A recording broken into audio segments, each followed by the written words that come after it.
Hello, welcome everyone. My name is Solome Tibabu, founder and CEO of Going Digital Behavioral Health Tech.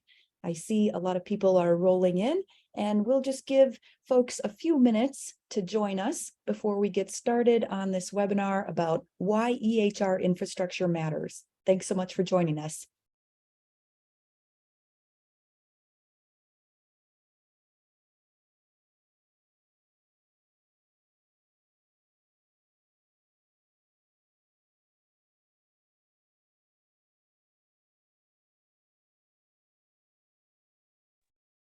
I see a few more joining us. Give them a couple minutes.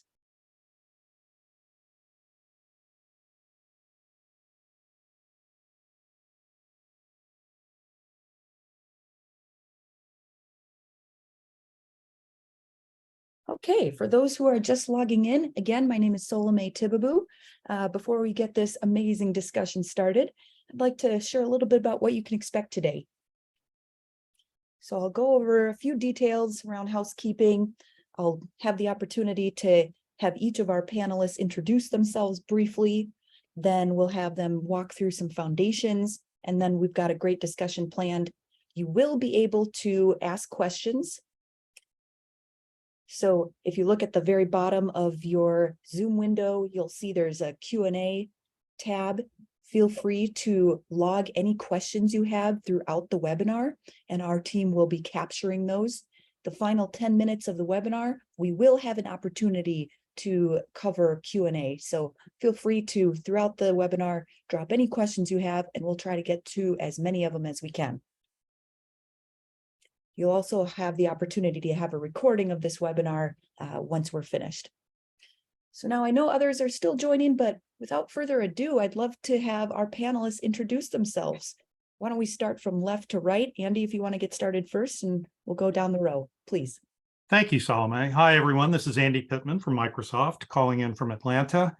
I am responsible for Microsoft's state and local government health and human services strategy. I've been in this role for over 17 years. Prior to that, I spent 18 years with Accenture executing these sorts of projects. So thank you, Salome. Javed? Thank you, Salome. I'm Javed Hussain. I'm the co-founder and CEO of Streamline Healthcare Solutions. I've been doing behavioral healthcare EHR for over 25 years. This is the second company my business partner David and I have built out in this market. My background actually started on the technical side. I was involved on the technology and product side of Streamline, but I've kind of moved into other areas. So thank you very much for this opportunity, Salome. Thanks, Javed. Tom? Yeah, I'm Tom Ramazowski. I'm the VP of Technical Services with Streamline Healthcare Solutions. And I've been in the IT world for going on 30 years. And for the last 20, I've been in behavioral healthcare, working pretty closely with Javed almost for the last 20 years now. It goes by fast. And unlike Javed, I've remained in the technical area all along. So I am responsible for our data center and hosting our application. Awesome. Well, I am honored to have such an expert panel with us. We've got a really meaty topic today. For those who aren't familiar, again, my name's Solome Tibabu, founder and CEO of Going Digital Behavioral Health Tech, the largest community dedicated to expanding access to mental health and substance use services through technology and innovation. And so for this topic, we wanted to give some foundation before we get into a discussion. I'm going to turn it over to Andy to walk through some things that we feel the audience should know before we get into our talk. Thank you again, Salome. And for those who may have missed, this is Andy Pittman from Microsoft speaking. And if you could go to the next slide, Danielle, please. Thank you. So let me start with an anecdote. Last week during the Thanksgiving break, one of my sons was home from college and he was working on applications for summer internships. And he asked me to help him better understand what corporate IT services means. And rather than jumping into some sort of a jargon-laden explanation, I used the analogy of the lawn services that we use at our home. And I explained how they can much more efficiently care for our yard than I could possibly do. considering they have equipment like high power blowers to remove leaves. It would take me probably a day to finish what they can do in a few minutes. So the point is, there's value in me paying for those services because they have much better and well-maintained equipment that enables them to be much more efficient than I could possibly ever be. So with that context, I related that to corporate and IT services, explaining that many government and commercial organizations outsource certain business processes that aren't in their core competency. And this certainly helped my son's understanding.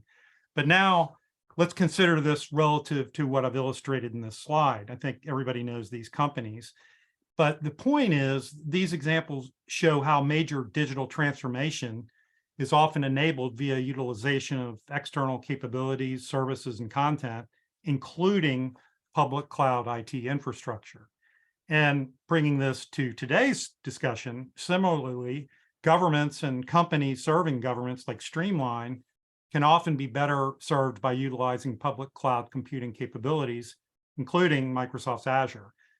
And so over the course of the next 10 minutes, roughly, I'm going to show you some of the reasons why Azure cloud computing is beneficial to Streamline, and then in turn to you as current or prospective Streamline customers. Next slide, please. So digital transformation requires leaders to have a vision of how to use technology to improve their capabilities and, more importantly, their outcomes. Streamline has adopted Azure as part of their solution offerings. So when we think about digital transformation, and of course it involves optimizing operations, but also transforming products like EHR products, empowering employees, and of course, engaging end customers.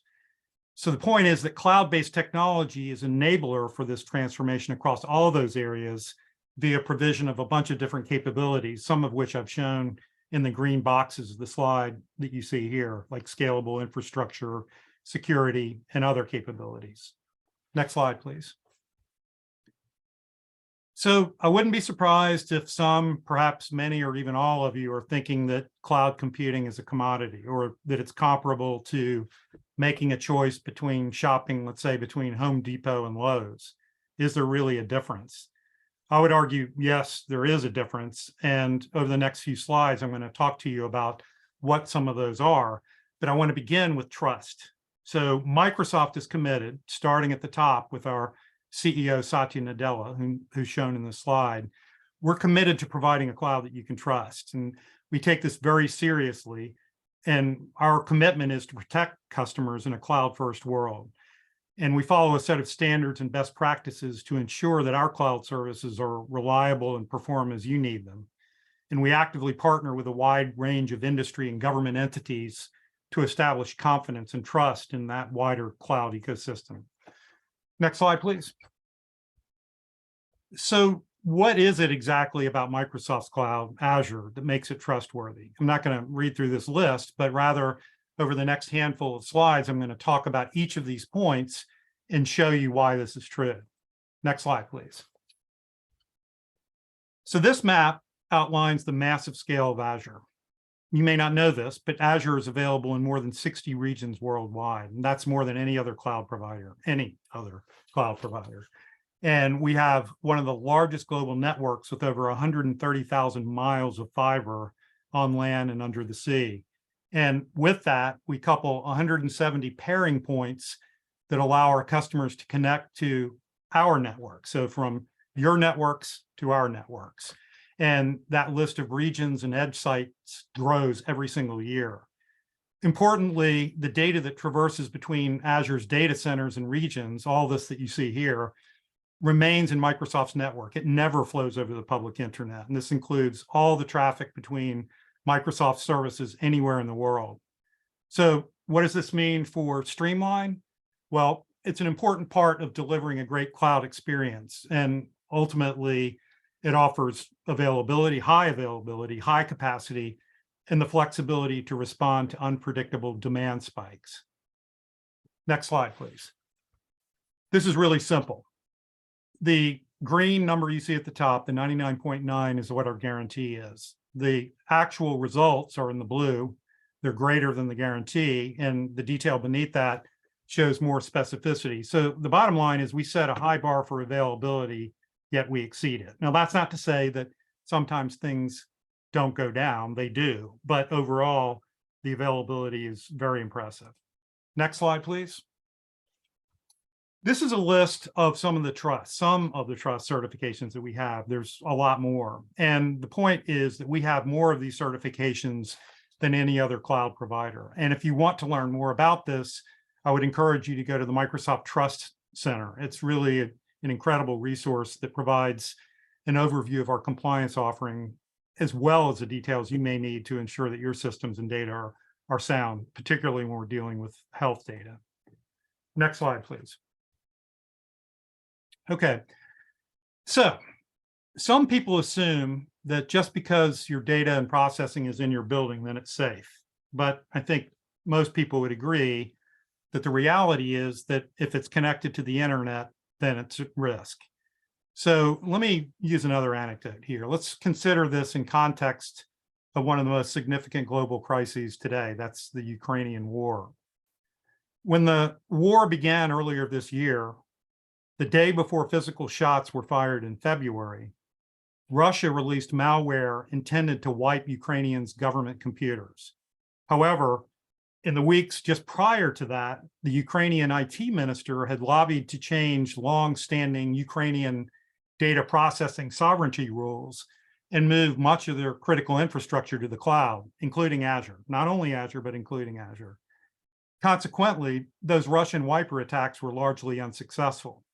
This is a pretty interesting story, and if you want to learn more, I would encourage you to read Microsoft's Defending Ukraine white paper. It's very fascinating, and I can give you a link to it later if people do want to know that.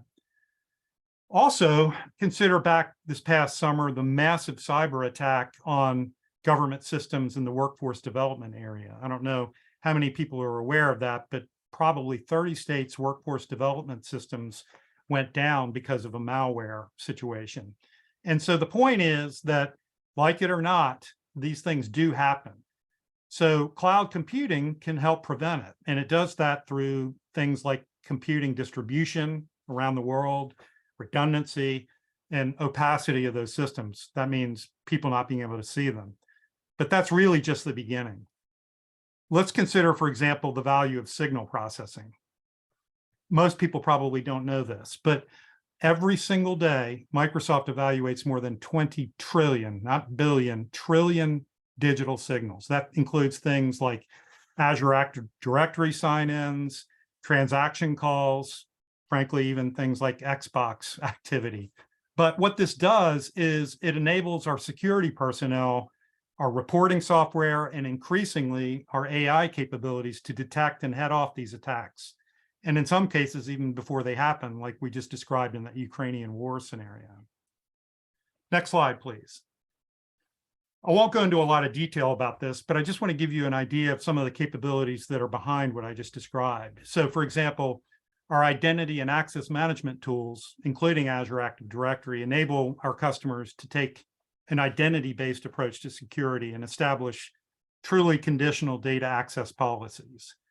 Also, our app and data security includes encryption that helps protect not only your apps, but also the data as it moves around, not just within Azure, but between Azure and your own organizational systems.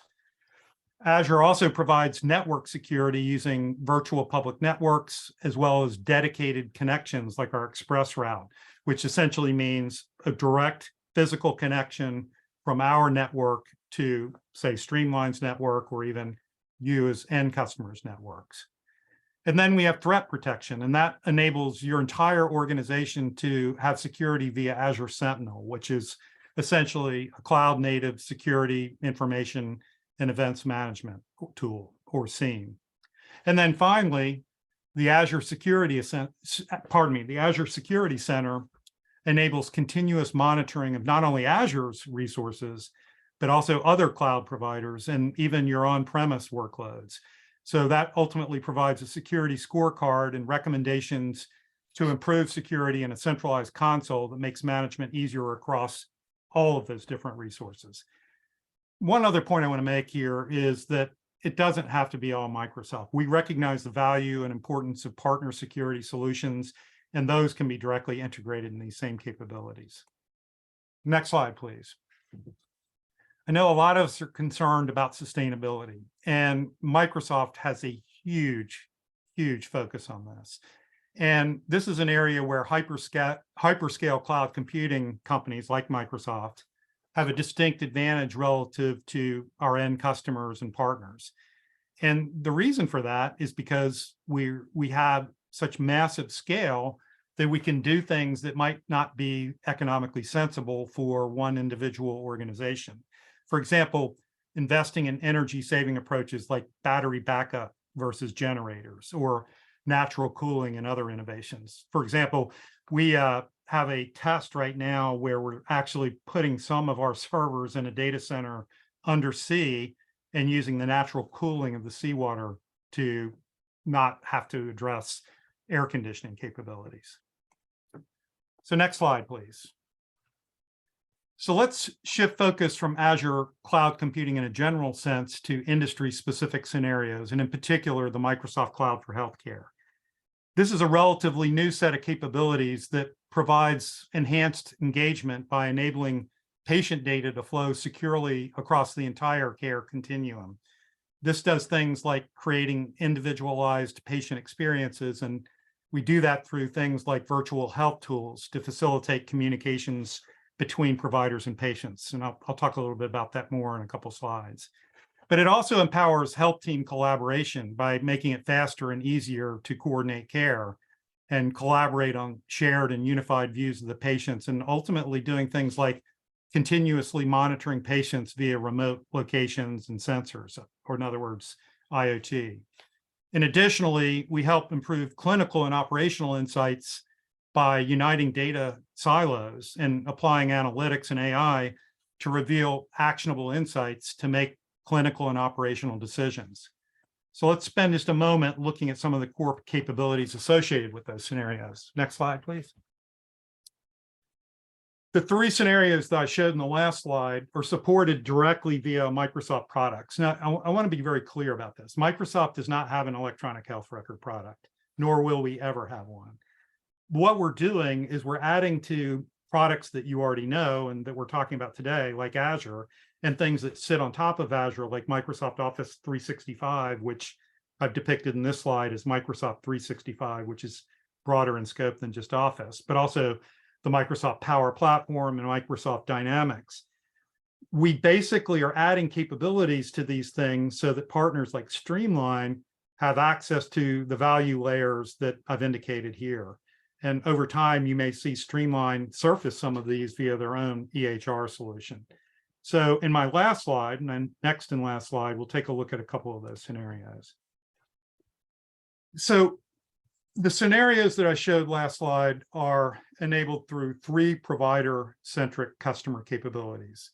And each of these are composable, meaning that they can be deployed one at a time independently or in groups or in entirety. So what happens here is we offer enhancements to those products. And I alluded to this a minute ago. So let's consider Microsoft Teams as an example. As part of the Microsoft Cloud for Healthcare, we've added telehealth capabilities, things like patient appointment scheduling. And then on Azure, more generally, we provide analytics templates specific to healthcare scenarios. And we have FHIR APIs and FHIR server capabilities that enable easier creation of data warehouses to provide ultimately better health outcome insights. Ultimately, all of this is built with the desired outcome of delivering better patient experience and positive change. And if we can do it, better overall care. So from here, what we're going to do is switch gears to Streamline's adoption in the cloud, why they did it, and some of the details behind that. So I believe I am turning this over back to you, Salome, or to Javed directly. Yep. Thanks, Javed. I'll hand it over to you. Thank you. Thank you, Andy. And thank you for the great introduction to what we will try to get into and why Microsoft is important for us and who we are. So let's start with just move on to the next slide, please, and just talk a little bit about Streamline for people who do not know us. We are a behavioral healthcare EHR or software provider, I would say technology provider. We are a solution provider. because we see ourselves more than just an EHR. We almost think of ourselves as an ERP for behavioral healthcare. And the only industry we provide services to is behavioral healthcare, and we've been in business for over 20 years right now. And what differentiates us compared to some of the other people in the market is that we have built a single application that covers really all aspects of behavioral healthcare. We have customers who provide mental health, SUD services, IDD, foster care. We also have people who provide some primary care services, but they're behavioral healthcare organizations, as well as some of our customers are MCOs, so contract out services, but all of that is in a single application and single platform. And where Microsoft, is a really important partner for us because our technology is also completely based on Microsoft. So I'll talk a little bit as we move along. If you can go on to the next slide, please. So just to give you an overview, we have Streamline was founded in 2003. We have over 450 staff over 3 locations. We have customers operating about 30 states, over 60,000 users. But what's unique about us is that in the market itself, we target the upper end, which is the enterprise behavioral healthcare market. So we only have about 125 customers. But the average revenue of the customer is over 40 million. So if you look at the ratio of the staff to customer, customers, we probably have one of the highest staff to customer ratios in the industry. We're almost 3 to 3.5 to 4 staff members for every customer we have because of the type of customers we work with. You want to move on to the next one, please? So to give you a sense of how just SaaS itself, what exactly software as a service means to us and to our customers and to the industry itself. Let's start a little bit higher level first, because when you are, we have customers who come to us and say, well, are all EHRs equal? And they think sometimes EHR is a commodity, and which is kind of what Andy talked about earlier. Is like if you're thinking EHR is a commodity, then you're not really thinking technology can help you. I've been meeting with a number of CEOs and executives in our market, and one of the biggest challenges they have today is that they just do not have enough resources to fulfill the market needs. And I come back and say, hey, you know what? Manufacturing companies had the same problem about 100 years ago. And what do? They turn toward technology. And so we are that technology platform that you guys should look at and see how we can help you really improve patient outcomes, improve operational efficiency, improve user experience. And that's kind of one of the things that we're focused on. One of the areas of how we look at this and how we are focused on. So that's the first piece, is that not all EHRs are equal. The second is that when you come back and people say, well, is your application web-based? And a lot of people will claim they're web-based. We have seen people who have client-server products who can deliver through Citrix, and they call it web-based. Well, but not. When we are a browser-based application, so all you need is a browser to log into the application. The next thing is that you don't need an infrastructure really to do anything. You don't have to install it in your organization. All you need is a browser. Now you go from there. The next stage is that, well, a lot of organizations, systems or EHRs are hosted. Well, the question is, where are they hosted? They could be hosted in a data center that is owned by your vendor. It could be a data center that they contract with. But for us, I think we are hosting with Microsoft Azure, which is a whole different ballgame, because about the scalability we can get, the geographic redundancy we can get. But there's something else which is really unique with us. Years ago when we started developing our system, we specifically chose Microsoft because we wanted a single technology platform that supports all of the areas of our application, from the front end using .NET, back end using Microsoft SQL Server hosted on IIS. And one of the reasons why we did that was because we saw there's efficiencies you can gain by really connecting using a single technology partner. And at that time, we were not thinking about cloud services. But as you go into the next level, when you talk about what Microsoft can provide us on the cloud services, that really gives us another level of not just, you're not just a hosting partner, but they actually provide us, ability to very uniquely scale our what we provide in terms of the services, in terms of, for example, moving from Microsoft SQL Server to Azure SQL. Those are the opportunities we have right now with the solution we have with Azure. So we feel that we are in a very unique situation because we use Microsoft technology, and you combine it with the cloud services, the hosting services, and the other cloud services that Microsoft provides. I think it puts us in a really unique position to take advantage of scaling our application with obviously the added piece that Andy talked about on the security side and compliance side also. There's one area I just want to talk about quickly before we move on in terms of a differentiator for us. And we are a single tenant application in the cloud. And there's the difference between a single tenant and multi-tenant, that broadly you can say that in a single tenant is like, buying your own house or living in your own single family home, versus multi-tenant, you're living in a condominium. Sharing with other people, you share the elevator, you share maybe your gym or whatever. But anytime you want to make certain changes, you have to go through a process and make sure that everybody is on board and everybody is comfortable and everybody agrees to that. Versus in a single family home, you have a lot more flexibility. One of the big flexibilities, for example, that provides is when you get upgrades, when you're in a multi-tenant environment, the vendor will come and say, hey, by the way, next Friday we're going to be upgrading everybody. Here's the set of new features, and good luck. Get ready, and we'll have you.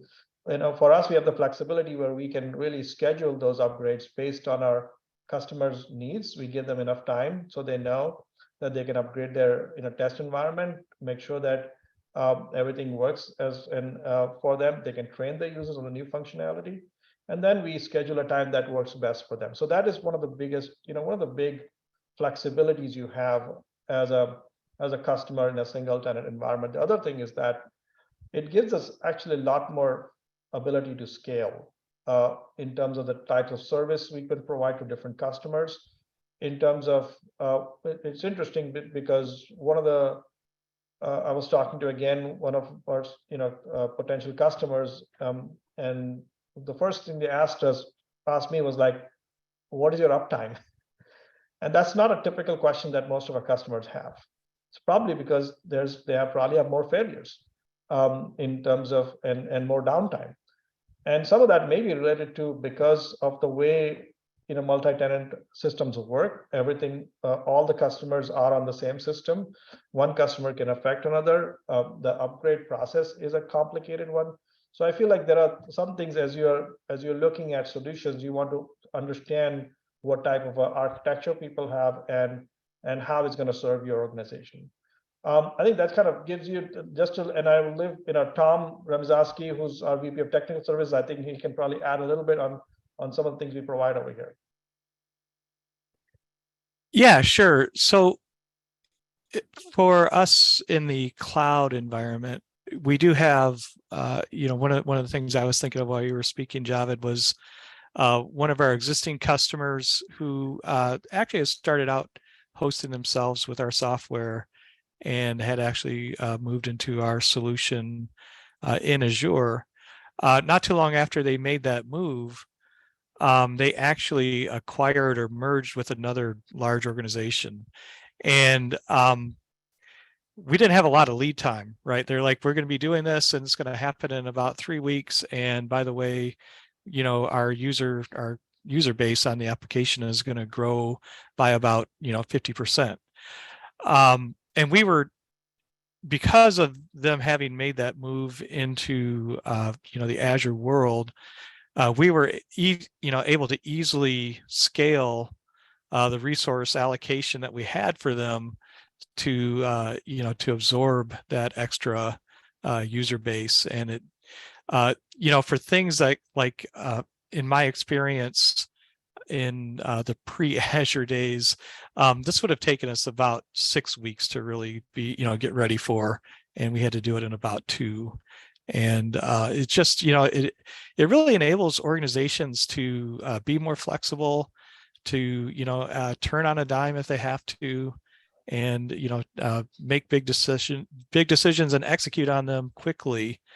That's what I've found to be one of the great benefits of moving to the cloud. Well, thank you, Tom, and Salome is back to you now. Thank you all.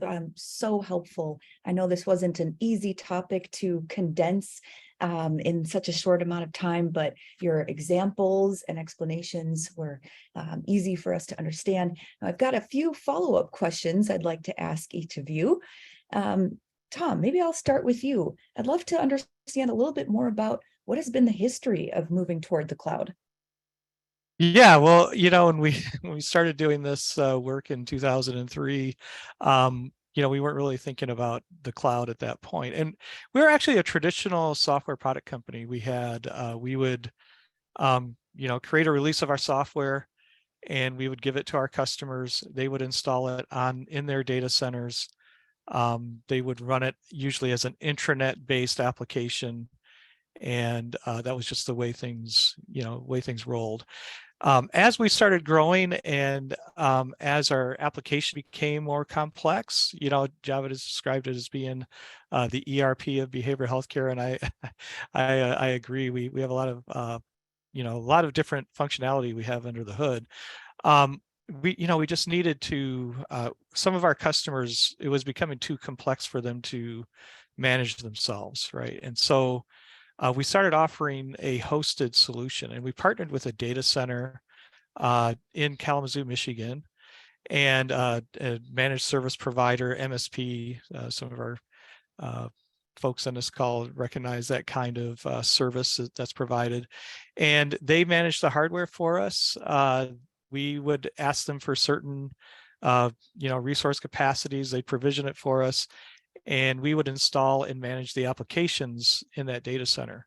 And that worked pretty well, but they had some limitations in that they really just had the one geographic location. They had a backup site, about 50 miles down the road that they would replicate to. And that worked, we used them for about 5 years, and it worked well for the time for our size and where we were as an organization. Where our customers were. But as we started growing and we started really expanding geographically across the United States, that's when we started looking at what other options are out there. And we did look at larger hosting providers, kind of in the same vein as what we were using, but just maybe with maybe more data centers across the country. But that really didn't fit with where we saw the software going. And so we started looking at the cloud providers, Amazon and Microsoft Azure. We looked at Google for a bit, but Amazon and Azure were the two main players, and they had a lot of similar capabilities. But when we really looked closely at it, we saw the direction that Microsoft was going, what we were doing, really, fit well together. And so we moved everything that we had in that data center in Kalamazoo into Microsoft Azure over the course of a few months. And since then, we started with what might be considered a small presence at the time in the cloud. We just kept adding more and more to it and expanded into several regions in Azure. We keep everything in the continental United States, but we're across the country now, and we've just built out our capabilities there, and it's been a really good fit for us. And so we're running now in that Microsoft stack that Java described. We have virtual machines in Microsoft Azure. We're running IaaS. We're running SQL Server. Lots of other services behind that to facilitate interfaces. But now, now that we're in the cloud, what we're able to do with what Microsoft can provide to us is where we're heading is to serverless computing, Azure SQL, actually having the services that the EHR is performing not be necessarily like on a web server, but on have a service-based platform with endpoints, and just more. And these things are more flexible, they're more scalable, and they're actually more efficient. Like they're more cost efficient for our customers and for us when we start moving things off of servers into that serverless computing world. So that's the direction that we're heading. Excellent. Thanks so much, Tom. And as a quick reminder for our audience, feel free to ask any questions in the tab below. It should say Q&A for you. I see we've got a couple coming in. Now let me, Andy, if I could go back to you. Thank you for such interesting examples. We'll be sure to provide that link to that Ukraine piece as well. Can you talk a little bit more about why you think this has been an important time for the move? Absolutely. Well, I think Tom did a great job explaining the situation. I'll give you a couple more examples that show why this can be so important. You know, earlier I talked about that scenario with the workforce development outage. After hearing Tom's answer, it occurred to me that part of the reason that happened, and I am in no way trying to slam the shared service vendors and that kind of thing. They serve a very important purpose. However, the vendor that was involved with that workforce development outage was doing exactly what Tom described. They were basically just renting space from essentially a vendor that provided computing resources. That wasn't the whole reason that they had that outage, but it was a substantial part of it. What happens when you go with the hyperscale cloud approach, you start getting some of those benefits that I talked about before, like the security capabilities and being able to head off those kinds of malware attacks before they even happen. A couple other things. Some on this call may be familiar with the system called IIS, Immunization Information Systems. Every state has one of these. Another Microsoft partner a few years ago began migrating from state IIS data centers and their own data centers to Azure.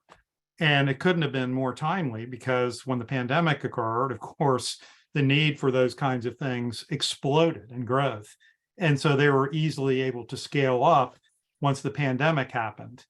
Last example I'd throw out there would be another sort of topical thing, also from the state and local government market, and that is body-worn cameras. Everybody knows how important it is to record police activity that way. Well, the biggest vendor in that market, a company called Axon, basically moved all of that storage over to Azure a few years ago so that they could scale at the level that's necessary for the kinds of analytics that are required for looking at that kind of data. So there are a lot of examples. Super interesting. Thank you so much. Javan, now if I could turn back to you, I think for those in the audience, we've learned a lot already today. Some of them might be wondering, what are some other considerations they should think about as they begin EHR shopping potentially? Good question, I think. And I think it's important for you to involve somebody who understands how technology can help you as an organization. That's a really, I think, important piece. People, again, a lot of the people that sometimes we talk to do not understand how much technology can help you. So involve somebody who understands how technology can help you when you're selecting an EHR. Then when you go into details, figure out a little bit more about whether it's truly is a web-based solution or a browser-based solution, who's hosting, and all. So I think all of the things some of the things I referred earlier, I think all of those are really important things. What certifications does your vendor have? What certifications does their hosting partner have? I think those are important pieces. And a lot of the things people are, still skipping tough questions. What is a disaster recovery plan? What is geographical redundancy that you have? So I think there's a lot of these important pieces that you need to bring in, but start with bringing in, most important thing is bring in a technology partner in your selection process so they can ask those questions that you may not be able to ask. Thank you. All right, I see we've got some questions coming in. Thank you. Let me just go in order. we've got, let's see, I'll ask any one of you if you're willing to chime in. What challenges come with EHRs for multiple program types?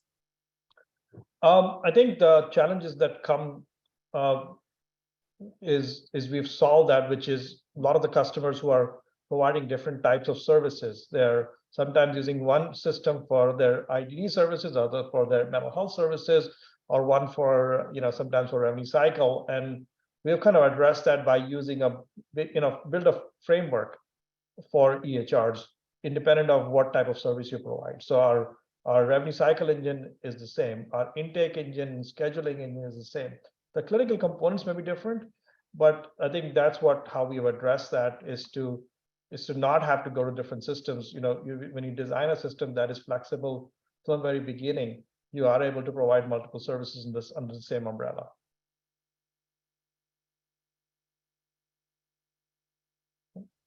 Any others, feel free to chime in. Otherwise, I'll go to our next one. I know we only have a few minutes left here. Let's see. How can we use Streamline to be a mental health registry? We are hosted on Azure. How does that affect the situation? Go ahead, Tom, if you want to take that. Yeah. You're on mute, right? So let me just jump in a little bit and say, so if you want to, we talked about our system is more like an ERP. We have customers who are care coordination entities, we have MCOs, and the way we've designed our system is that there's no the separation between a clinical system versus a practice management system versus an MCO system. So you can combine all these things together if you wanted to use our system as a mental health registry, because it gives you all the different components over there. In terms of just if you're already hosted on Azure, then if you want data transfer, I don't think that specifically matters in terms of integrating with other things, but definitely what we would expect is that depends on if you're using Microsoft SQL Server or Azure SQL, it'll help us integrate with some of those backend areas more easily. And Tom, I don't know if you want to add to that. Yeah, this is something that we're in the early.